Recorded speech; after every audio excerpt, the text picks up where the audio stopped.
Hey guys, welcome back to yet another video. If you're new here, my name is Lisa and I do content surrounding lifestyle, so basically everything and anything revolving around my life.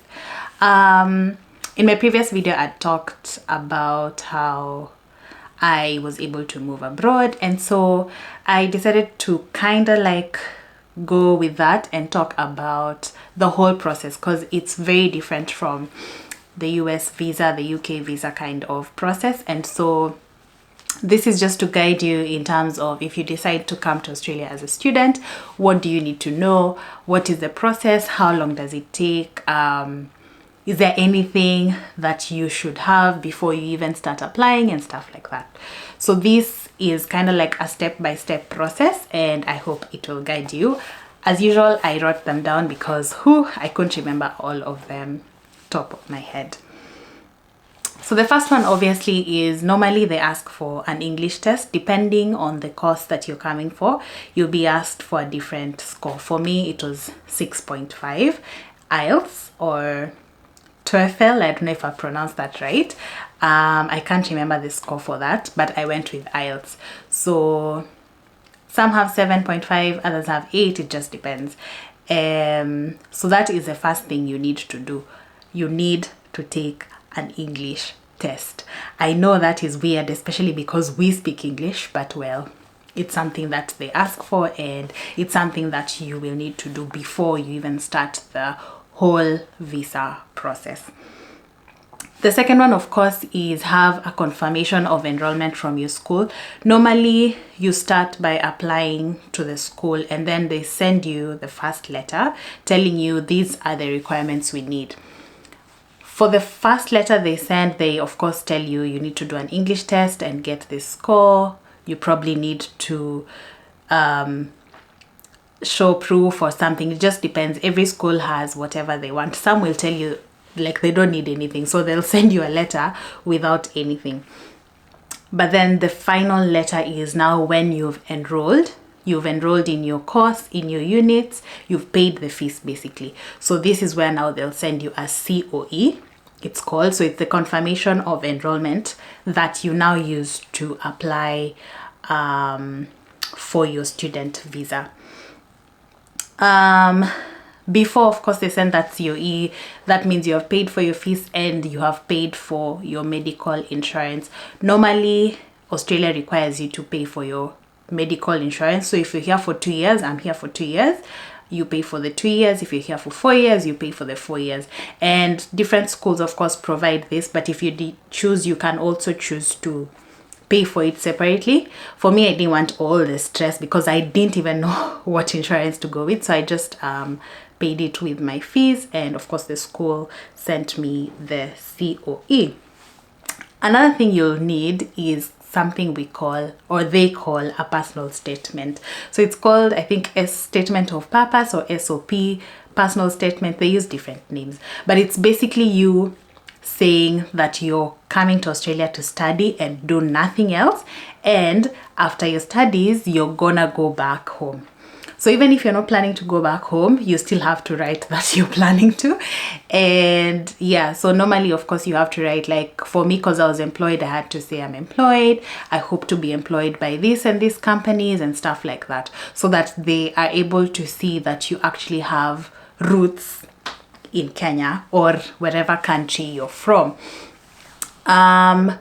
Not that Australia doesn't have like an interview process like the US. So your papers are what basically speak for you.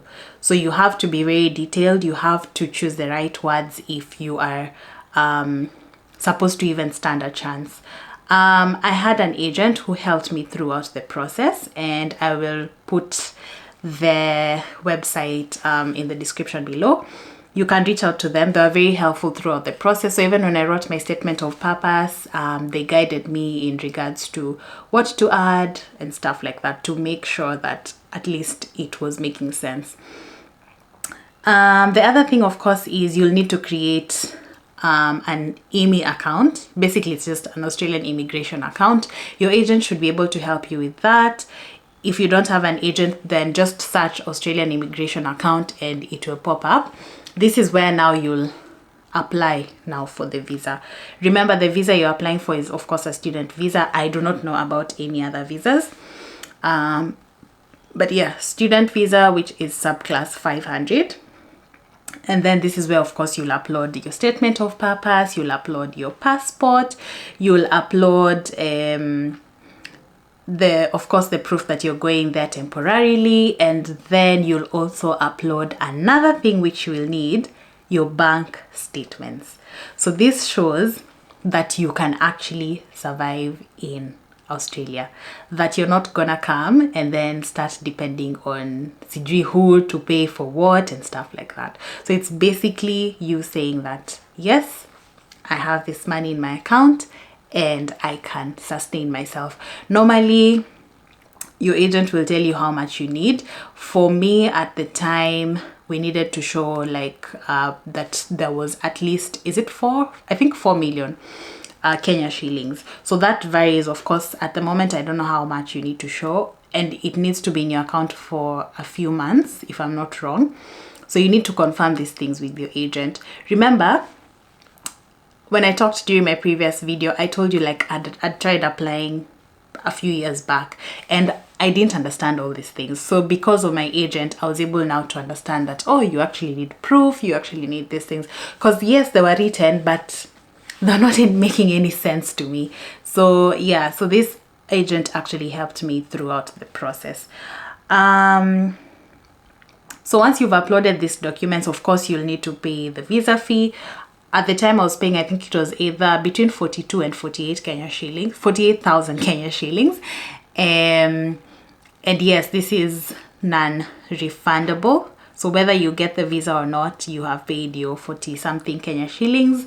And then of course, from this, you're given a transaction reference number, which then you can present for your health check. So normally you still have to go through a health check before they make the final decision on your visa. And they usually don't just say you go to any hospital. They usually have a specific hospital that you need to go to. It's not even a hospital, it's called IOM. Actually, let me just research what that is. Oh, so yeah, it's the International Organization for Migration. Yeah, but when you get in there, it's literally just like a hospital. So this is where, of course, you now have to do all the tests. Depending again on the course, that determines the test you have to do. A few of my friends had to do like AIDS test and stuff like that. For me, I didn't. I just had like a chest x-ray, urine test, and then I saw a doctor. I think there were like 4 tests, which cost me about 16 to 18,000 shillings. And yeah, so after you've seen a doctor, then the doctor will just tell you, I'll forward the results to the immigration. So it's not like you go home knowing, oh, I'm fine, or oh, I'm sick. Those are things you don't know until probably your visa comes, and then you'll start wondering why you probably didn't get it or why not. But most times they don't like deny you a visa based on your health, whatever. They'll just be probably ask for more documentation and stuff like that.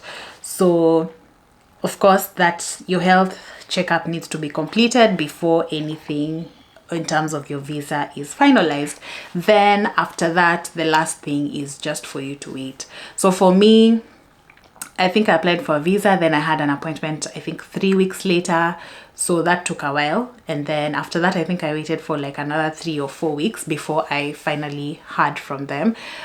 I had started the process towards December for the visa. So I heard from them the following year. But it basically just depends on how many people have actually applied. Because sometimes I know of a few friends who actually have waited for a long time because there's been a backlog of so many applications in the embassy. So yeah, so all you can do is just wait. There's no place where you're going to physically show yourself and be asked questions like the US or UK, which I think is an advantage. So literally your papers are what speak for you. That's basically it in terms of the process. So it's just for you to make sure that you have everything in order, make sure you have your passport and stuff like that, make sure you have your proof. And if you're not sure of the process, I'd rather you ask an agent, pay a small fee, who will guide you through the process. Alrighty, that's it for today's video. If you have any questions, feel free to leave them in the comment section below and I'll be sure to answer them. I will see you in the next one. Bye.